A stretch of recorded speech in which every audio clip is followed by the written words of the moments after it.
Hello everyone, this is Seema and I welcome you all in civil academy YouTube channel. आप सभी का बहुत बहुत स्वागत है सिविल एकेडमी के यूट्यूब चैनल पर। तो चलिए स्टार्ट करते हैं। हमारा जो टारगेट यूपी पीसीएस और लेखपाल 2022 जो हमारी सीरीज चल रही है, आज हम उसमें डिस्कस करने वाले हैं कुछ अच्छे इंपॉर्टेंट क्वेश्चंस।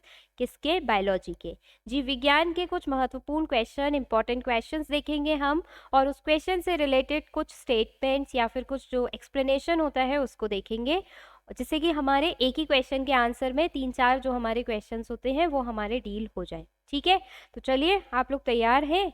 शुरू करें उससे पहले ये थोड़ा सा कुछ मेरे बारे में। I am Seema Agarwal and I am the faculty at civil academy, और मेरे पास 4+ ईयर्स का टीचिंग एक्सपीरियंस है, प्लस जो सब्जेक्ट्स जिनके लिए मैं यहाँ पर जानी जाती हूँ, it is geography, international relation, internal security and current affairs.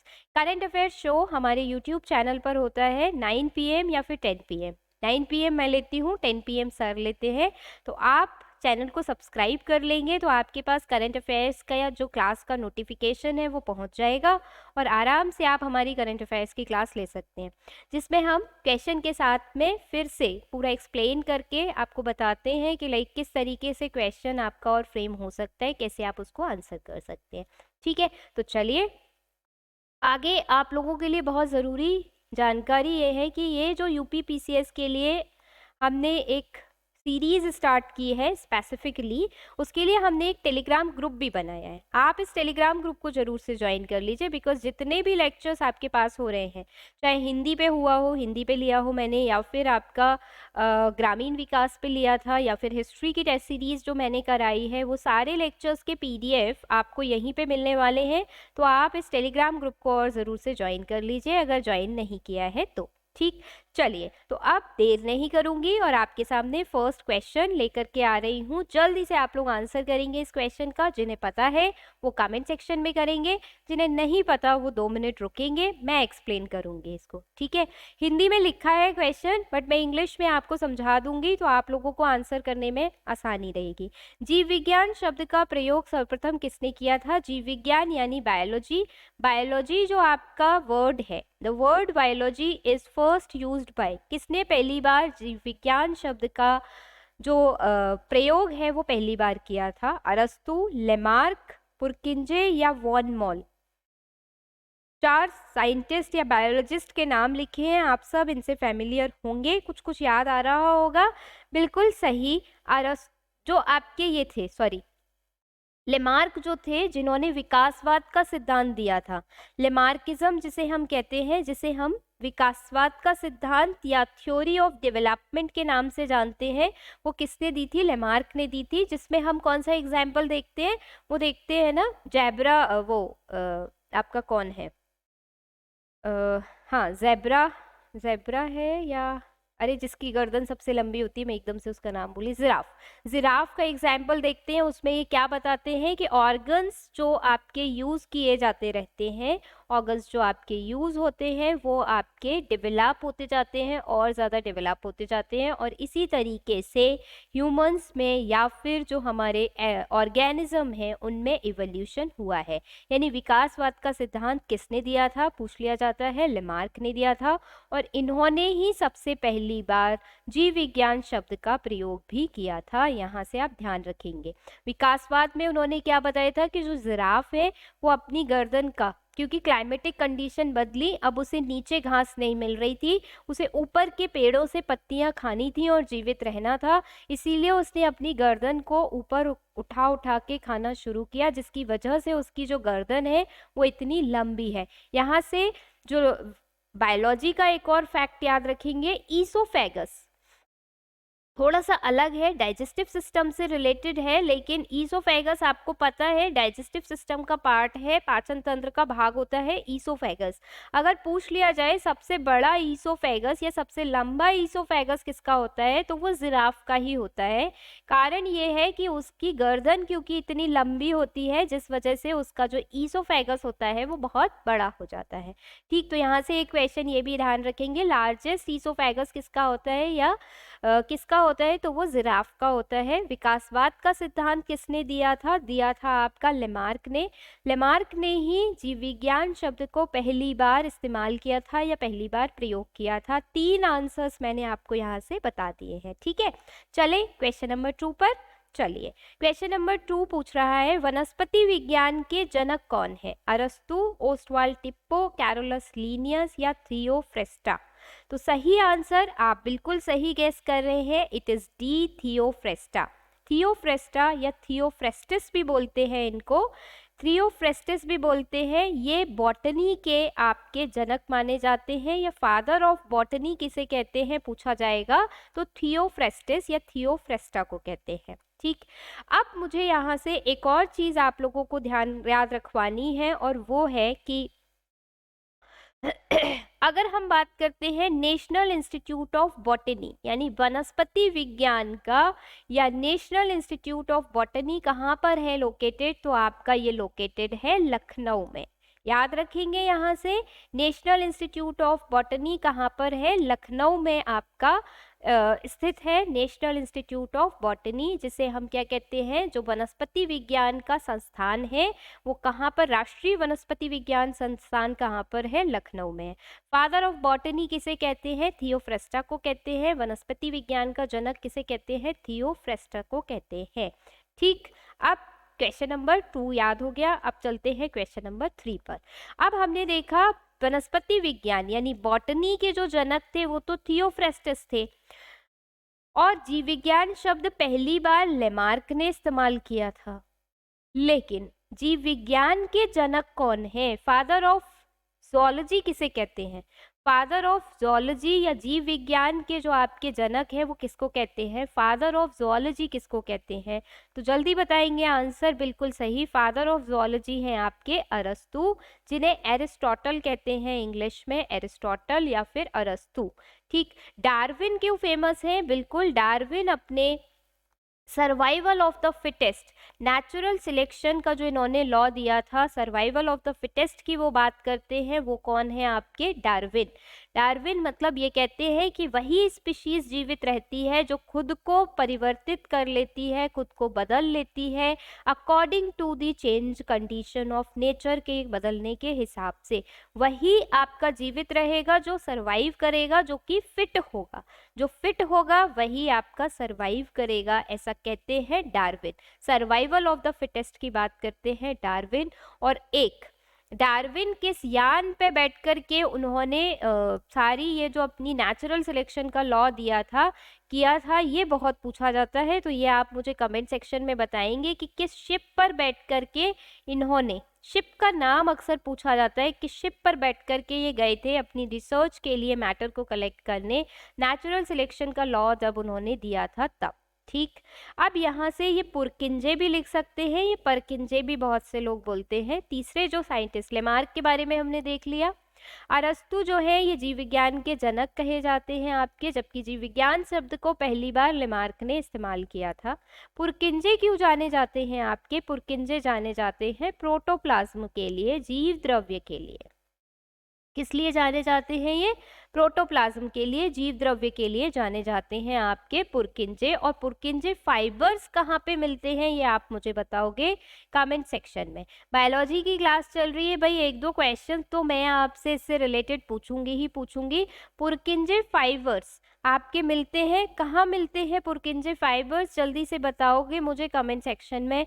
और जो भी लोग वीडियो देखें सबके कमेंट आने चाहिए, ठीक है। चलिए नेक्स्ट क्वेश्चन, क्वेश्चन नंबर 4। मानव शरीर की रचना का पता लगाने वाला प्रथम वैज्ञानिक था। मानव शरीर की रचना मतलब first scientist who has invented the anatomy या anatomy, who has invented the anatomy of human body.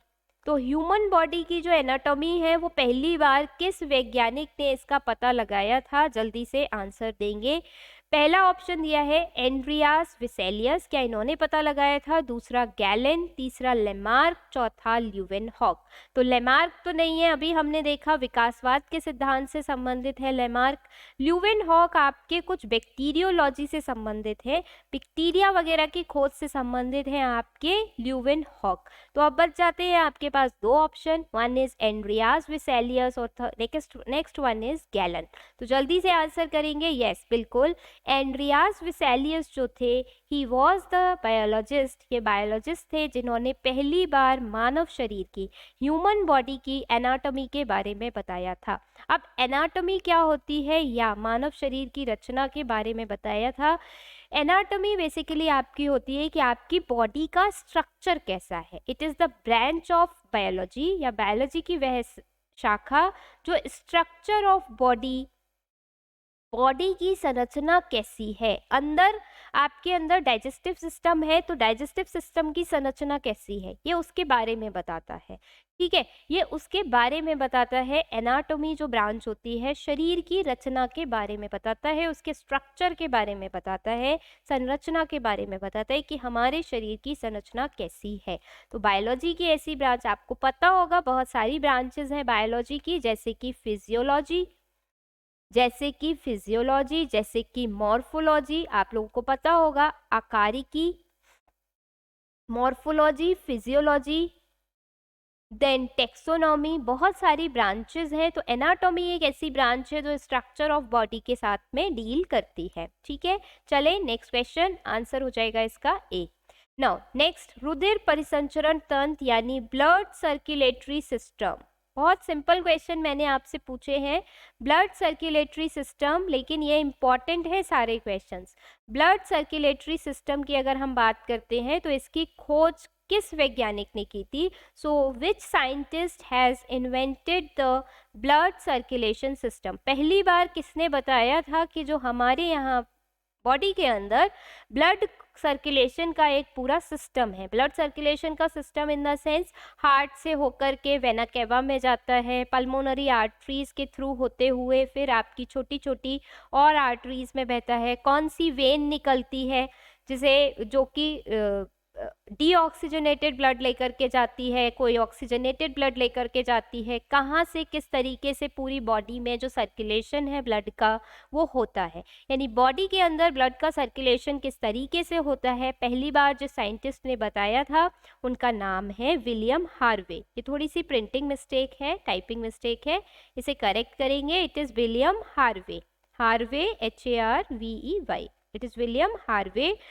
who has invented the blood circulation system first time. पहली बार जिन्होंने ब्लड सर्कुलेशन सिस्टम को इन्वेंट किया वो कौन थे? आपके विलियम हार्वे। एंड्रियास विसेलिस कौन थे? अभी हमने देखा था, विसेलिस ने क्या किया था? एनाटॉमी को पहली बार खोजा था। अब देखते हैं रॉबर्ट हुक और रॉबर्ट ब्राउन, ये जो साइंटिस्ट है इनके क्या काम रहे। तो रॉबर्ट ब्राउन ने पहली बार न्यूक्लियस की खोज की थी। We very well know that कि cell is the smallest unit of the body. हमारी बॉडी की सेल जो है बहुत स्मॉलेस्ट यूनिट है और सेल के अंदर एक न्यूक्लियस होता है which is the controller of the whole cell. पूरी सेल का कंट्रोलर होता है कौन? केंद्रक, या जिसे हम क्या कहते हैं? न्यूक्लियस कहते हैं। ये पूरी सेल का कंट्रोलर होता है और पहले किसने खोजा था? सबसे पहले इसकी खोज की थी रॉबर्ट ब्राउन ने। तो Robert Brown has first invented the nucleus which is the controller of the cell, जो कि सेल का नियंत्रक होता है। दूसरा, रॉबर्ट ब्राउन समझ में आया। अब रॉबर्ट हुक ने क्या किया था? तो रॉबर्ट हुक ने पहली बार सेल की खोज की थी।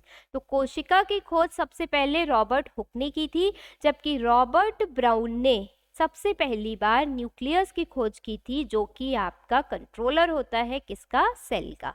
ठीक है, विलियम हार्वे ने first time blood circulatory system को इन्वेंट किया था और बताया था कि किस तरीके से ब्लड का सर्कुलेशन होता है हमारी पूरी बॉडी के अंदर। एंड्रियास विसेलियस ने पहली बार एनाटॉमी खोजी थी या एनाटॉमी को बताया था ह्यूमन बॉडी की, कि what is the structure of human body, human body की एनाटॉमी जो है वो क्या है। ठीक है, समझ में आ गई बात? चलो नेक्स्ट क्वेश्चन नंबर 6।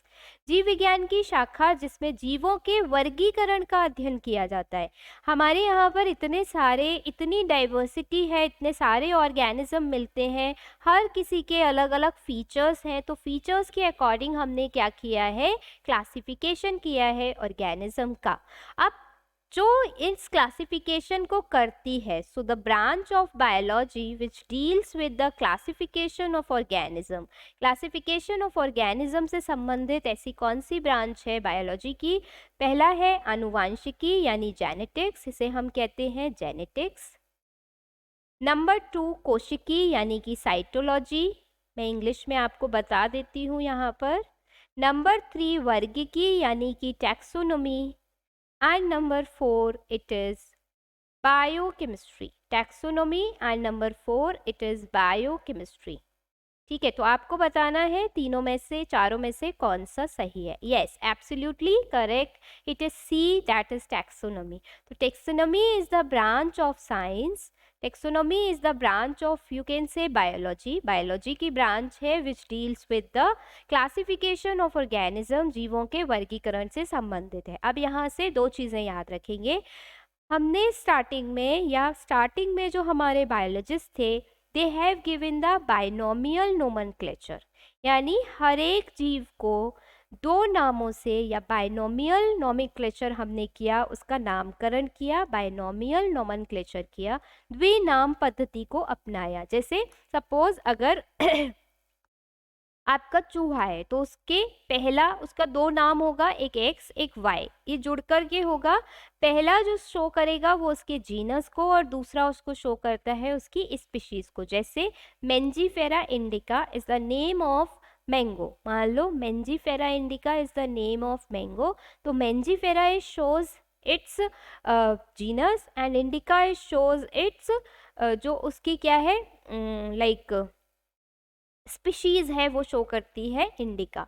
जैसे कि आपका है होमो सेपियंस, तो Homo is the genius and sapiens is the species, जो ह्यूमन का नेम होता है। ठीक, तो इसी तरीके से पहले क्या दिया गया, बाइनोमियल नोमेनक्लेचर दिया। और किसने दिया binomial nomenclature? It is given bye, binomial nomenclature दिया कैरोलस लीनियस ने। एक साइंटिस्ट होते हैं, very famous scientist, I think you all know about him. Carolus Linnaeus ने दिया आपका बाइनोमियल नोमेनक्लेचर, यानी उन्होंने जितने भी लोग प्रेजेंट थे, जितने भी जीव प्रेजेंट थे, लोग तो नहीं कहूँगी, जितने भी ऑर्गेनिज्म प्रेजेंट थे, जितने भी लिविंग्स प्रेजेंट थे, उनको क्लासिफाई किया और दो किंगडम्स में उन्हें क्लासिफाई किया।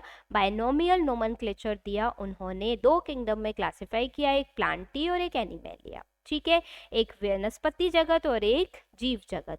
फिर बाद में लेटर ये सेटिस्फेक्शन नहीं हो पाया कि सही तरीके से ये क्लासिफिकेशन हुआ है, ऐसा नहीं हमें समझ में आ पा रहा था। फिर एक 5 किंगडम क्लासिफिकेशन आया, जिसे किसने दिया है? बिल्कुल सही, it is given by Whittaker. 5 kingdom classification किसने दिया? विटेकर ने दिया।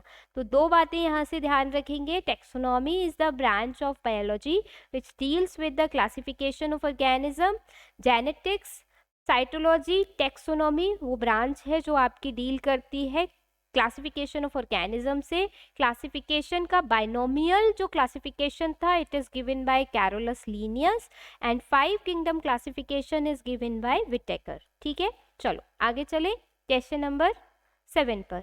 जीव विज्ञान की वह शाखा जिसमें वंशागति का अध्ययन करते हैं, यानी हेरिडिटी के बारे में जिसमें अध्ययन किया जाता है। हेरिडिटी से रिलेटेड या वंशागति से रिलेटेड कौन सी ब्रांच है? इट इज कार्यकी। कार्यकी यानी आई थिंक हिंदी में इसे इंग्लिश में बोलते हैं इट इज मॉर्फोलॉजी, नहीं वो तो आकारिकी होती है। कार्यकी एक बार देख लेना क्या कहते हैं, है ना। ये इवोल्यूशन, उद्विकास यानी कि इवोल्यूशन, यूजेनिक्स एंड जेनेटिक्स। तो जेनेटिक्स इज द ब्रांच, इसके फादर कौन है? Mendel. Mendel, Gregor John Mendel, G.J. Mendel. Gregor John Mendel is the father of genetics. Genetics के फादर किसे कहते हैं? ग्रिगर जॉन मेंडल को कहते हैं। और ये जो जेनेटिक्स है या वंशागति आनुवंशिकी है, वह विज्ञान की वह शाखा है जिसमें हेरिडिटी का अध्ययन करते हैं कि अगर एक जनरेशन में आपके अच्छी हाइट है तो नेक्स्ट जनरेशन में कैसी हाइट होगी, कम होगी, ज़्यादा होगी, कितने बच्चों की हाइट ज़्यादा होगी, कितने की कम होगी। तो हेरिडिटी के बारे में हमने जो बातें की हैं या जिस साइंस में हम अध्ययन करते हैं या जिस शाखा में हम अध्ययन करते हैं हेरिडिटी का, वंशागति का, it is called as your genetics and father of genetics is Gregor John Mendel. ध्यान रखेंगे यहाँ से, ठीक है। चलो नेक्स्ट क्वेश्चन नंबर 8, किस वैज्ञानिक ने जीव द्रव्य को, जीव द्रव्य बोले तो प्रोटोप्लाज्म, जीव द्रव्य बोले तो प्रोटोप्लाज्म, ठीक है, किस वैज्ञानिक ने प्रोटोप्लाज्म को जीवन का भौतिक आधार यानी कि physical basis of life, physical basis of life, तो which scientist, physical basis of life, which scientist has said कि जो प्रोटोप्लाज्म है it is the physical basis of life. हमने क्या देखा था, प्रोटोप्लाज्म के बारे में बताया किसने था, पुरकिंजे ने, बट किसने कहा that physical basis of life is the protoplasm, so it is said bye Lamarck ने नहीं कहा, आप लोग पहले से देखते आ रहे हैं, डार्विन ने नहीं कहा, किसने कहा, हक्सले ने कहा, वून मॉल होगा ये, इन्होंने भी नहीं कहा था, तो it is Huxley who said that protoplasm is the physical basis of life, protoplasm या जीव द्रव्य जीवन का एक भौतिक आधार है, ठीक है, समझ में आ रहा है। प्रोटोप्लाज्म आप सब समझते होंगे, आई होप आपको क्लियर होगा, अगर किसी को नहीं हो तो मुझसे कमेंट सेक्शन में पूछ लेना, मैं आंसर कर दूंगी उसका, ठीक। अब आते हैं कोशिका शब्द का प्रयोग सर्वप्रथम किसने किया, कोशिका शब्द का, वर्ड कोशिका का सर्वप्रथम प्रयोग किसने किया, हमसे ये पूछा गया है। चलो अब यहाँ पर देखो, लेमार्क ने किया नहीं, विकासवाद का सिद्धांत दिया, पुरकिंजे ने तो प्रोटोप्लाज्म के बारे में बताया नहीं, रॉबर्ट ब्राउन ने तो क्या खोजा था, न्यूक्लियस की खोज की थी, which is the controller of the cell, तो कौन बच गया हमारे पास, रॉबर्ट हुक।